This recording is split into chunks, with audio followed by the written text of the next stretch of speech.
What's up guys, balik lagi dengan saya lagi Pani di sini gua mau bikin konten ya tentang COVID-19, reaction COVID-19, terus apa sih keluh kesahnya di COVID-19 tuh ya. Di sini gua mau coba untuk nanya-nanya temen gua gitu. Apakah di sini susah nyari kerjaan kah? Apa yang udah kerja nyari duitnya susah kah? Dipotong-potong dari atasannya? Kita nggak tahu ya. Sebentar kita nanya dulu sama yang lain-lainnya, oke, sama teman-teman gua. Oke, gue akan mulai dari sekarang ya. Nama aku Dinda Amelia Zebua. Umurku 23 tahun, masih muda. Perkenalkan, nama saya Ahmad. Umur saya kelahiran 96, berarti 24 tahun. Perkenalkan, nama saya Muhammad Fadil, bisa dipanggil Fadil. Umur saya 24 tahun. Pekerjaan saya sebagai di perbankan di Indonesia, di Bandung. Den, gue mau nanya dong ini tentang COVID-19, kalau kesal lo gimana sih? Yang jelas saya bosan diam di rumah aja, pingin main, pingin nongkrong, pingin bertemu dengan teman-temanku. Pokoknya udah bosan banget sampai sakit kepala tiap hari karena nggak bisa kemana-mana, harus diam aja di rumah. Paling juga kalau keluar cuman ke supermarket, kayak ke Borma, ke Gria doang, nggak pernah kemana-mana. Aku baru kali ini keluar guys, ke rumah Eno. Sedih pokoknya. Gue tahu nih lo punya kios-kios nih. Oh iya. Nah itu gimana sih COVID-19 di pas penjualan apa segalanya di COVID-19 ini gimana sih reaksinya gitu di pas penjualnya? Gue mau tahu dong. Iya. Reaksi lo gitu. Buat pandemi virus ini cukup parah sih, mungkin semua kalangan ya, bukan buat masalah bisnis gua aja, mungkin semua bisnis yang ada di Indonesia mungkin atau dunia pasti terancam dengan adanya pandemi virus ini. Kebetulan gua punya cafe juga. Nah, cafe gua udah tutup hampir sebulan berapa hari lah, udah tutup total. Keadaan di bank itu dari COVID-19 gimana sih? Oh, di keadaan di perbankan di Indonesia sedang terkena COVID-19 ini sangat parah, terutama bagi kreditur debitur yang banyak yang nunggak. Jadi banyak nasabah yang minjam ke bank, lalu banyak yang nunggak, ingin minta direlaksasi untuk diperpanjang masa cicilannya.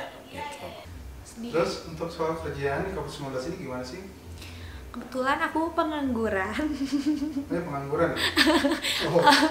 Aku jadi ada hambatan juga sih, yang tadinya mau ngelamar kerja, sekarang perusahaan mana yang mau nerima orang-orang aja, maksudnya perusahaan-perusahaan lain aja banyak yang ngerumahin orang-orang yang kerja di dia kerja di mereka gitu. Terus banyak lagi maksudnya yang dipecat lah, yang di PHK, terus udah gitu banyak lagi juga yang gajinya dipotong, terus udah gitu pokoknya sedih banget lah ada COVID tuh. Jadi kasihan ke orang-orang gitu, benar-benar ekonomi jadi menurun, lebih dari krisis moneter. Sedih guys. Terus tanggapan lo untuk ekonomi sekarang, untuk pekerja gimana nih? Lo gaji apa enggak sih gitu? Nah, itu yang masih dibingungkan. Tapi syukur alhamdulillahnya udah ada solusinya sih. Mungkin ini bisa diterapin juga sama pelaku-pelaku bisnis di luar sana. Kan kalian pasti nabung kan untuk apa ya, hasil dari bisnis pasti ditabungkan ya, entah buat investasi buat kalian atau apa. Nah, mungkin ini momen kalian untuk mengambil uang tabungan kalian kembali. Buat apa? Yaitu buat gaji pegawai, buat keperluan pribadi, mungkin buat makan dan lain-lain. Soalnya kalau kita tidak memperkerjakan pegawai kita, ya mungkin mereka mau makan dari mana? Toh mereka kan hasilnya dari pekerjaan dia yang kerja di cafe gua kayak gitu. Makanya gua ngerelain tabungan gua ambil apa yang mereka butuhkan, ya sedikit-sedikit gue bisa bantu buat mereka untuk makan, untuk mungkin kontrakan rumah, bayar listrik dan lain-lain, seperti itu sih. Nah, di perbankan itu gaji diturunin apa enggak sih itu di saat COVID pandemi gini? Alhamdulillah buat gaji pokok saya masih dibayarkan oleh perbankannya, dan tapi buat bonus saya diturunin, dipotong banyak. Tapi untuk THR alhamdulillah semoga tidak dipotong. Gitu. Solusi lo untuk melawan COVID ini gimana sih? Kalau dengan cara lo gitu ya? Solusinya adalah yang pasti diem di rumah aja, terus udah gitu makan yang banyak, meskipun sekarang kita lagi puasa, jangan lupa sahur, banyak minum vitamin, terus makan nasi lah, pokoknya benar-benar daya tahan tubuh tuh benar-benar harus kuat banget. Soalnya kasihan juga kan kalau misalkan nanti kita nggak tahu kita tuh sebenarnya kena apa enggak, terus orang tua kita yang udah tua atau apa taunya ketular sama kita, kan kasihan juga. Makanya diem aja di rumah, jangan kesana kesini gitu. Melawan corona gimana sih kita untuk bicara mencegahnya kita nggak dapat virus apa gimana? Aduh, gitu? sebenarnya itu kan banyak ya campaign yang diungkapkan oleh pemerintah juga, kita nggak boleh keluar dan lain-lain. Cuman tetap aja sih ya masih ada yang bandel. Contohnya ya kayak gua juga nih di sini masih main sama Stefano untuk bikin konten ini. Cuma dalam artian kita tetap jaga kebersihan sebelum datang ke sini juga, cuci tangan dulu, apa dulu dan lain-lain. Dicek dulu bahkan ya tadi itu. Iya, Dicek dulu. Ya alhamdulillah masih aman lah gua dan teman-teman tuh. Mungkin untuk saran gua tuh lebih ya sabar aja sih. Ya kalian habisin waktu lah di rumah walaupun pasti bete banget. Apalagi orang Bandung, tepatnya orang Bandung tuh nggak bisa kalau nggak keluar rumah dalam satu hari. Mereka tuh pasti pengen keluar main nongkrong sama temen, memotoran apalagi. Wah pasti kangen banget buat memotoran. Cuman ya udahlah, sabar dulu.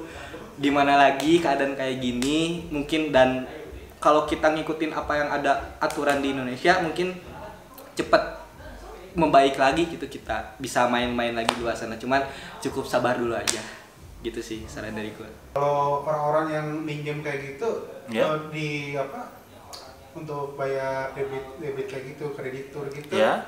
itu tuh dikasih waktu lagi nggak sih? Iya, jadi ada program namanya relaksasi. Jadi buat yang minjam ke bank ada program relaksasi. Jadi itu tuh dikasih waktu untuk beberapa bulan. Misalnya cicilannya per bulannya 5 juta per bulan.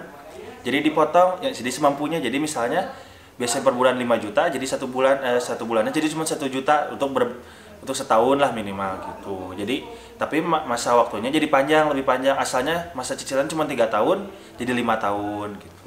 Jadi bank juga mempermudah untuk di pandemi gini ya? Iya betul. Jadi bank juga membantu untuk para pengusaha buat bisa nyicil buat semampunya aja gitu. Untuk soal ekonomi gimana nih? Soal ekonomi, alhamdulillah sih penghasilan dari aku berjalan dengan lancar, karena kebetulan aku kan punya kos-kosan. Tapi alhamdulillahnya orang-orang yang pada diem di aku ya, kos di aku tuh alhamdulillah nggak ada yang macet bayar. Alhamdulillah banget alhamdulillah pokoknya. Karena soalnya saudara aku tuh ada dia juga sama kan punya kos-kosan juga. Ada beberapa orang, 3 orang atau 4 orang gitu yang udah nggak bayar 2 bulan karena mereka tuh bukan dipecat sih, maksudnya diberhentiin sementara dulu gitu dari kantornya. Jadi mereka tuh nggak bisa bayar kontrakannya dulu. Kasian, makanya guys, bingung kan, sedih pokoknya sekarang teh sedih banget lah. Kerja di lo nih di sini ya. Itu ada biasanya ada yang apa namanya, bos minta kasbon apa kayak gitu-gitu. Iya. Kan biasanya ada tuh. Wow, pasti ada. Terus lo alasan dari pegawai itu apa sih gitu sebenarnya? Iya sih, ya itu sih yang paling susah. Terus kebetulan juga gua sebelah kafe gua tuh ada tempat cucian mobil motor juga. Nah, menurut gua ya agak sedikit bandel sih ya. Bukan dalam artian bandel tidak mengikuti aturan pemerintah. Soalnya kalian bayangin, gua punya pegawai cucian ada 5 orang. Dan 5 orang ini orang desa gitu, dalam artian yang tinggalnya tuh di luar Bandung. Dia di Bandung tuh tinggal di tempat gua, makan di tempat gua juga. Jadi gua bingung ini 5 orang ini harus digimanain. Nah, mungkin buat saat ini solusi yang gua terapin ke karyawan gua tuh ya udah buka dulu. Soalnya menurut gua tempat cucian mobil motor tuh ya insya Allahnya aman lah ya, dalam artian pegawai selalu cuci sabun, tangannya cuci tangan. Terus buat customer pun mereka tuh duduknya gue udah rencanain buat terpisah kayak gitu. Misalkan di sini ada tempat duduk di sini, terus yang lain di sini dan buat masalah pembayaran pun ya kita jaga pegawai kita dengan sarung tangan. Soalnya kan yang gue tahu uang tuh katanya penyebaran virus yang dapat menular dengan cepat juga kan, cuman ya antisipasi lah kita pakai sarung tangan untuk transaksi dan lain-lainnya. Dan di tempat gua tuh disediain tempat cuci sabun juga kayak gitu sih, cuci tangan kayak gitu. Tapi lo punya solusi nggak sih untuk COVID-19 ini? Lo tuh solusinya untuk melawan COVID-19 ini gimana sih? Kalau buat lo diri sendiri gitu? Kalau menurut gue sendiri ya, tetap sih solusinya tetap menjaga membantu pemerintah kayak PSBB. Jadi jangan mudik nih, sebentar lagi kan mau lebaran nih. Jadi jangan mudik kalau bisa, jangan mudik, jangan pulang kampung. Tetap di rumah aja, hashtag di rumah aja. Dinda, terima kasih Dinda ya yang udah datang ke rumahku. Iya, pokoknya kalian harus tetap jaga diri baik-baik, jangan main dulu, jangan ngumpul-ngumpul dulu, diem di rumah. Kalau perlu keluarnya yang perlu aja, jangan macem-macem, oke? Oke, dadah. Terima kasih Opik dengan saran-sarannya, dengan solusi-solusinya. Oke. Dan terima kasih udah datang di acara Stefano ini ya. Oke. Di konten ya. Oke. Makasih ya. Oke. Fadil, terima kasih. Oke, siap Eno. Untuk saran-sarannya dan udah datang ke rumah Siap. aku ya. Eno siap, sama-sama Eno. Sukses terus Eno. Iya. Terima kasih. Yuk, mari. Tus.